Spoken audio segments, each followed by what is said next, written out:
Hello everyone, मेरा नाम है विष्णुदत्त और आज की इस वीडियो में हम चर्चा करेंगे कि 16 जून 16 जून को आपका यूपीएससी सीएससी 2024 का प्रिलिमिनरी पेपर है। जीएस पेपर 1 के बाद सेकंड जो हाफ होगा आपका, उसमें पेपर 2 होगा यानी कि सीसेट। तो सीसेट से रिलेटेड आपकी बहुत सारी क्वेरीज आ रही थी कि सर कितने क्वेश्चन हमें अटेम्प्ट करने चाहिए और क्या सीक्वेंस होनी चाहिए क्वेश्चन की, कि सारे इंग्लिश के क्वेश्चन अगर मेरी इंग्लिश कॉम्प्रिहेंशन अच्छा है तो पहले कर लूं, या मैथ पहले करूं, या रीजनिंग पहले करूं।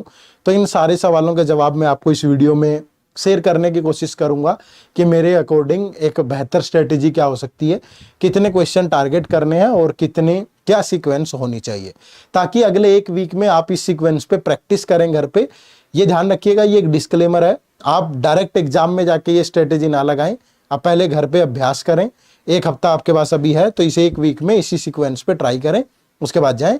और ये आखिरी सच्चाई नहीं है दुनिया की, ये भी मैं बता देता हूं।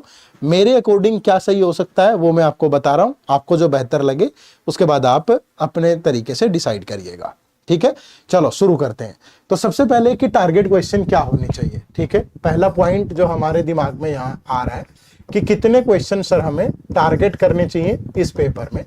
देखो, पहली चीज तो ये है कि आपको यहाँ पे 120 मिनट मिलते हैं, 120 मिनट, 2 घंटे का टाइम आपके पास होता है। ठीक है, और आपके पास टोटल 80 क्वेश्चन होते हैं। तो 80 क्वेश्चन आपको सोल्व नहीं करने होते, 80 क्वेश्चन आपको सोल्व नहीं करने होते, लेकिन 80 क्वेश्चन आपको पढ़ने जरूर होते हैं। ये बात ध्यान रखिएगा, 80 के 80 क्वेश्चन आपको सोल्व नहीं करने हैं, लेकिन 80 क्वेश्चन आपको पढ़ने जरूर है पेपर में। पहली चीज तो ये ध्यान रखिएगा। उसके बाद फिर सोल्व कितने करने हैं। ठीक है, उसके बाद दूसरा पॉइंट जो आता है यहां से कि सर सोल्व कितने क्वेश्चन करें। देखो, 2.5 मार्क्स का एक क्वेश्चन होता है। इस पेपर में क्वालिफाई करने के लिए आपको 33% मार्क्स की रिक्वायरमेंट है। तो अगर आप 27 क्वेश्चन करते हैं जिसमें से एक भी क्वेश्चन आपका रॉन्ग नहीं है, मतलब 0 रॉन्ग के साथ, तो आपका पेपर क्वालिफाई हो जाएगा। लेकिन क्या सिर्फ 27 ही क्वेश्चन अटेम्प्ट करने चाहिए? ये थोड़ा गलत हो जाएगा। क्यों? क्योंकि जरूरी नहीं है कि आपके सारे क्वेश्चन सही होंगे। एक आध क्वेश्चन में कई बार क्या होता है कि हम कुछ और सोच रहे होते हैं। जैसे मैंने इस बार देखा 2023 की जब आंसर की आई तो बहुत सारे नामी टीचर्स जो हैं उनकी भी आंसर की पे डाउटफुल रहा, कुछ क्वेश्चन गलत हुए। ठीक है, और थोड़े ज्यादा ही गलत हुए। तो ऐसा एक स्टूडेंट के तौर पे इतना रिलाई करना शायद ठीक नहीं रहेगा। ठीक है, जो मेरा अपना पर्सनल मत है। तो ऊपर नीचे हो जाता है, यूपीएससी का तरीका सोचने का कुछ और है, आपका थॉट प्रोसेस कुछ और हो सकता है। तो इतना ट्रस्ट मत करिए कि 27 ही क्वेश्चन अटेम्प्ट करने हैं और उसमें से सारे ही सही होंगे, ऐसे मान के नहीं चलना है। तो थोड़ा सा सेफ खेलना है। ठीक है, तो उसके बाद क्या करें, जो लोग चाहते हैं कि जो लोग बिल्कुल जिनका स्लो है, अब एक चीज तो मैंने यहां पे बोली है कि 80 क्वेश्चन सोल्व नहीं करने हैं। ठीक है, तो आपके पास समय ठीक होगा, क्योंकि अगर आप चुनिंदा ही क्वेश्चन करेंगे, कुछ क्वेश्चन करेंगे, तो आपके पास समय 120 मिनट ही है। तो पहले मैं ये बता देता हूं कितने क्वेश्चन सोल्व करें, फिर सीक्वेंस पे बात करेंगे। ठीक है, तो मेरे अकॉर्डिंग अगर आप 40 क्वेश्चन के आसपास बनाते हो, ठीक है, 40 क्वेश्चन, तो यहां से गुंजाइश क्या है कि इसमें से अगर आपके 31 क्वेश्चन भी राइट है और इसमें से 9 क्वेश्चन आपके रॉन्ग है, तो तब भी आपका पेपर क्वालिफाई हो जाएगा। ठीक है, लेकिन बहुत लोगों की स्पीड बहुत कम होती है, तो शायद वो 40 क्वेश्चन 120 मिनट में नहीं कर पाते हैं। तो आप उसके अकॉर्डिंग देखिएगा। तो ये मैथमेटिकल समीकरण जो है वो अपने अकॉर्डिंग बना लीजिएगा, लेकिन आप कोशिश करिए कि 30 से 40 के बीच में क्वेश्चन अटेम्प्ट करें और आपके रॉन्ग क्वेश्चन कम से कम हो। एक मोटा सा आइडिया दे दिया मैंने। 40 क्वेश्चन में अगर 31 क्वेश्चन आपके सही होते हैं, 9 क्वेश्चन आपके गलत होते हैं, तो भी आपका पेपर क्वालिफाई हो जाता है। बाकी मैथमेटिकल समीकरण आप लगा लेना। ठीक है, उसके बाद मैंने एक बात आपको कही पॉइंट कि 80 क्वेश्चन आपको सोल्व नहीं करने। ठीक है, 80 क्वेश्चन आपको सोल्व नहीं करने हैं। ठीक है, लेकिन 80 क्वेश्चन आपको रीड जरूर करने हैं। ऐसा क्यों बोला मैंने? क्योंकि बहुत बार आप उन सवालों तक पहुंच ही नहीं पाते हो जो डुएबल होते हैं 120 मिनट में। तो सीक्वेंस यहाँ पे क्या होनी चाहिए? कई बार तो क्या होता है कि बच्चा क्या करता है, पेपर शुरू किया, इंग्लिश अच्छी है, कॉम्प्रिहेंशन ही ढूंढता रहता है पूरे पेपर में, कॉम्प्रिहेंशन सोल्व किए फिर दूसरी चीजें देखता है। मेरे अकॉर्डिंग ये सही नहीं है। मैथ अगर आप कर रहे हो पहले, वो भी सही नहीं है, रीजनिंग कर रहे हो वो भी सही नहीं है। तो राइट सीक्वेंस क्या होनी चाहिए? देखो, आप क्वेश्चन नंबर 1 से स्टार्ट करिए, इसी सीक्वेंस पे चलिएगा 3 4 5 6। आपको पहली चीज तो 80 क्वेश्चन तक पहुंचना है। ठीक है, 80 क्वेश्चन तक पहुंचना है, ये ध्यान रखिए। 80 के 80 क्वेश्चन आपको पढ़ने हैं, लेकिन अटेम्प्ट कैसे करने हैं वो तरीका ध्यान रखिए। कि आपको क्या करना है कि पहले 1 घंटे आप टाइम को डिवाइड कर लीजिए 2 पार्ट में, कि ये फर्स्ट 60 मिनट होंगे और ये लास्ट के 61 से 120 मिनट होंगे। ठीक है, 2 पार्ट में इसको डिवाइड कर लिया आपने। तो यहां पे इस पहले 60 मिनट के अंदर 1 to 60 मिनट के अंदर आप कोई भी डिफिकल्ट क्वेश्चन जो आपको लगे कि ये डिफिकल्ट क्वेश्चन है, ये लेंदी क्वेश्चन है, ठीक है, तो ऐसे सवालों से बचिएगा। इन क्वेश्चंस को अटेम्प्ट मत करिए। आपको लग रहा है कि डिफिकल्ट है भाई, लेंदी है, कोई ऐसा टॉपिक है जो आपने नहीं पढ़ा था पहले, ठीक है, आपने देखा कि सामने जो क्वेश्चन है ये तो प्रोबेबिलिटी का क्वेश्चन है, लेकिन आपने तो प्रोबेबिलिटी कभी पढ़ी ही नहीं है, तो उस पर एनर्जी वेस्ट मत करिए, उस पर टाइम वेस्ट मत करिए, क्योंकि जो चीज घर पे सोल्व नहीं हुई वो पेपर में सोल्व नहीं हो सकती किसी भी कीमत पे। ट्राई मत करिएगा, यहां ऐसी कोई चीज ट्राई नहीं करनी है, ठीक है भाई, यहां पे कोई ऐसी चीज ट्राई नहीं करनी है। हम बात कर रहे हैं पहले 60 मिनट की, ठीक है। तो डिफिकल्ट, लेंदी, जो नहीं पढ़ा, ऐसी चीजें यहां पे ट्राई मत करिए। तो फिर क्या करें, यहां पे वही चीजें ट्राई करिए, ठीक है। यहां पे पहली चीज तो इजी क्वेश्चन सोल्व करिए। अब आपके मन में ये भी डाउट हो सकता है कि सर मुझे तो कोई सवाल पेपर में इजी लगता ही नहीं है, तो भैया फिर आपके लिए ये परीक्षा बनी भी नहीं है। ये तो उन लोगों के लिए स्ट्रेटेजी है जो पढ़ के गए हैं, जिन लोगों ने थोड़ी मेहनत कर रखी है, अन्यथा ये उन लोगों के लिए थोड़ा है जिन्होंने मेहनत ही नहीं कर रखी है, ठीक है। तो आप यहां पे ट्राई करिए कि इजी क्वेश्चन करें, ठीक है। और दूसरा, यहां पे आप ट्राई कर सकते हैं, लेकिन ट्राई जब आप एक क्वेश्चन को करेंगे, ठीक है, बहुत सारे लोगों के मन में ये भी ख्याल आता है कि सर अगर मैं एक क्वेश्चन को कितना टाइम दूं, ठीक है। तो एक क्वेश्चन को आप कितना टाइम दे सकते हैं, एक क्वेश्चन पे आप 1 मिनट तक ट्राई करें, ठीक है। उस क्वेश्चन को पढ़ें और उस क्वेश्चन को ट्राई करें, देखें। अगर आपको उस 1 मिनट में ये लगे कि मैं अगले 1 से 2 मिनट में इस सवाल को बना लूंगा, तो आप उस सवाल पे रुकिएगा, अन्यथा ईगो पे मत लीजिए, ठीक है। 1 मिनट में आपको ये समझ आ जाता है क्वेश्चन पढ़ के कि हाँ मैं इस सवाल को बना लूंगा, इस सवाल के मैं आंसर तक पहुंच जाऊंगा, तो दैट मीन्स आप उसको कंटिन्यू करिए। लेकिन अगर आपको लगे 1 मिनट के अंदर कि गलत पंगा ले लिया है, तो उसको तुरंत वहीं पे छोड़ के आगे बढ़ जाएं, ईगो पे मत लें। 1 मिनट में, 1.5 मिनट में ये फैसला होना जरूरी है। ऐसा नहीं है कि 10 मिनट बाद कैलकुलेशन मैच नहीं कर रही, ये नहीं हो रहा, तो वो गलत तरीका होगा, ठीक है। तो ऐसी चीजें पहले 60 मिनट में ना करें, इस तरीके से आप इस पेपर को अटेम्प्ट करें।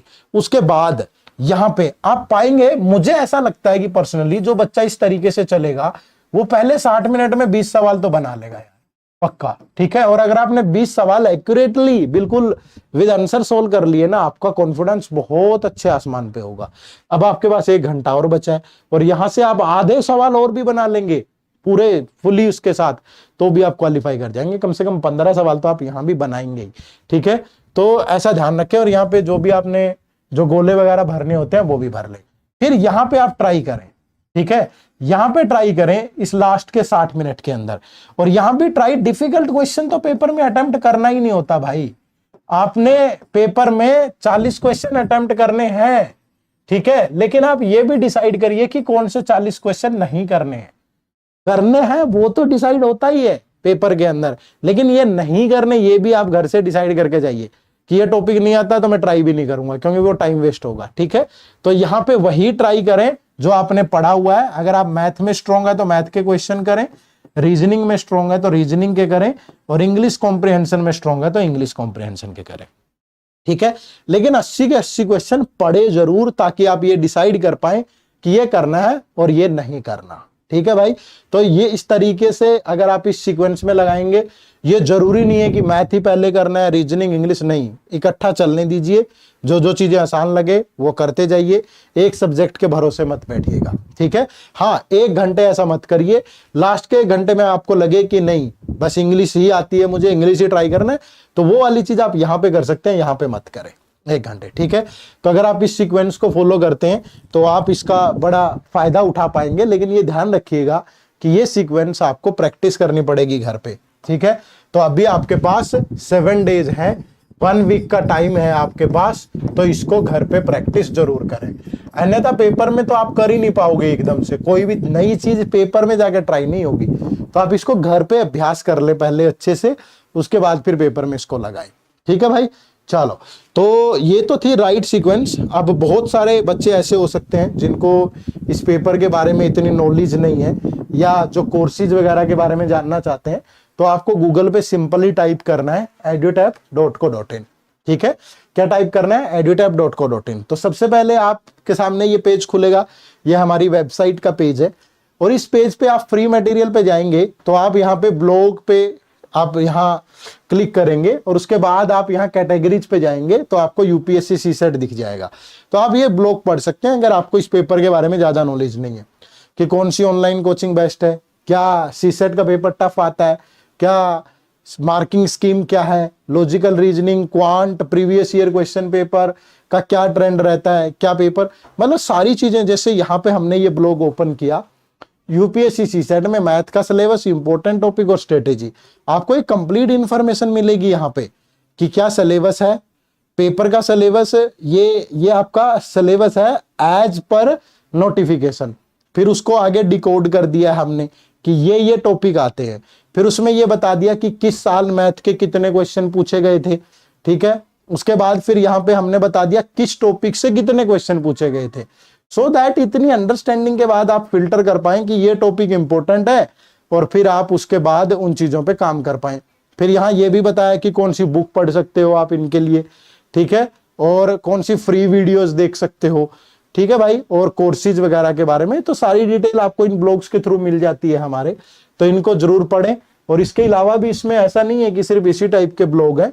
ठीक है, आप नीचे किसी भी एग्जाम की इंफॉर्मेशन आपको चाहिए, job profile, strategy, success story हमारे बच्चों की देखनी है, कोर्सेज, सब कुछ आप कर सकते हो। ठीक है भाई, तो इन ब्लॉग्स से जरूर जुड़िएगा। और इसके अलावा जो भी बच्चे हमारे कोर्सेज से जुड़ना चाहते हैं, कोर्सेज के लिए आपको क्या करना है, तो कोर्सेज के लिए भी सिंपली आपको, जब आप हमारी वेबसाइट के पेज पे आते हैं edutap.co.in, ठीक है, तो आपको यहाँ सेगमेंट पे जाना है। सेगमेंट में आप यूपीएससी, और यूपीएससी के बाद यूपीएससी, 1 सेकेंड प्लीज, ठीक है, यूपीएससी सीसेट वाले ऑप्शन पे जाएंगे तो आपको सीसेट के एग्जाम से रिलेटेड सारी इंफॉर्मेशन और ये कोर्सेज हमारे आपको मिल जाएंगे। अभी इस टाइम पे आप इस कोर्स से जरूर जुड़ सकते हैं।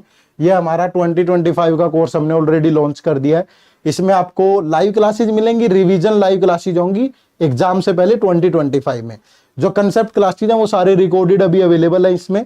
आपको इसमें मॉक टेस्ट मिलेंगे, सेक्शनल, फुल लेंथ और टॉपिक वाइज। और जो कंसेप्ट नोट्स हैं वो क्लास के नोट्स नहीं होंगे, जो बाद में रिवीजन क्लासेज होंगी उनकी पीडीएफ होगी वो। ठीक है, टेस्ट सारे डाउनलोडेबल है। इस पे आपको 70% का डिस्काउंट मिल जाएगा। सीसेट 70 कोड यूज करना है। उससे पहले आप डेमो लेसन जरूर अटेंड कर लें। इन डेमो लेसन फ्री है, पहले डेमो लगाएं, उसके बाद फिर इनसे आप जुड़ सकते हैं। उसके लिए आपको ये कोड यूज करना है, तो ये फ्री में अवेलेबल हो जाएंगे। तो इन कोर्सेज से भी आप हमारे जुड़ सकते हैं। ठीक है, इसके अलावा आपकी स्क्रीन पे आप देख पा रहे होंगे कि हमारी जो ई बुक है इस एग्जाम से रिलेटेड, ठीक है, एक कॉम्प्रिहेंसिव गाइड बुक, क्या पैटर्न है, क्या स्ट्रेटेजी फॉलो करनी चाहिए, कौन सी बुक्स पढ़ें, वो भी आप डाउनलोड कर सकते हैं। उसका लिंक भी इसी वीडियो के डिस्क्रिप्शन में है, जो कि एब्सोल्युटली फ्री है।